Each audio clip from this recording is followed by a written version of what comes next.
اليوم اخوتي غنهضروا على واحد القصه الحب اللي كانت مثاليه للاغلبيه ديال الكوبل كان كيتمناو بانهم يعيشوا بحال هاد القصه.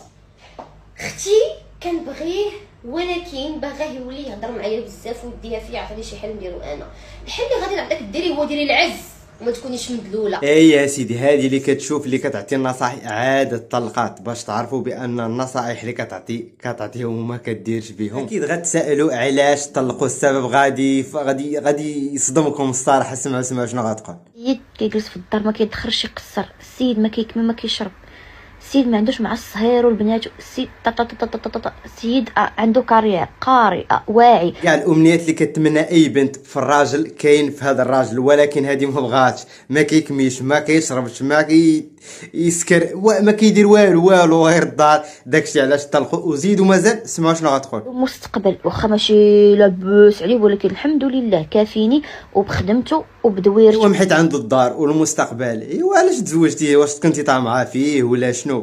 ولا داك الحب كامل كان غير تمثيل؟ معكم واقعيه، انا تزوجنا انا وعمر عن حب، ولكن الحب ما كانش هو لاباس اللي تباسيت عليها باش نديعو. ما نكذب عليكم، ما نكذبش عليكم. اي يا سيدي، كما سمعتوا ماشي الحب هو كل شيء، كاين شي حوايج كثر من الحب. داكشي علاش اغلبيه الناس خصهم ما يتيحوش في ديك الهاويه ديال الحب وصافي، كيامنوا بالحب صافي غادي يتزوجوا.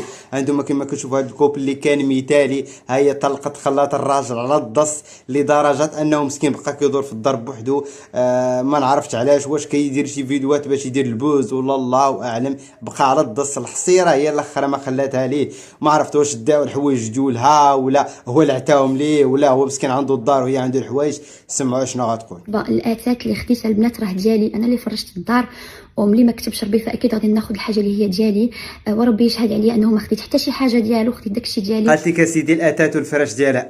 هذا الراجل ما جايب والو، حتى الحصيره هي الاخرى ما جايبها. 3 حوايج تبعيهم: تعيشي بخير، ما تكونيش مدلوله، ما تكونيش محلوله، وما تكونيش بهلوله. واش كتعجبني باقا كتعطي النصائح. السيده اللي مزوجه غادي تطلق، والسيده اللي ما مزوجاش ما غتبقى بايره.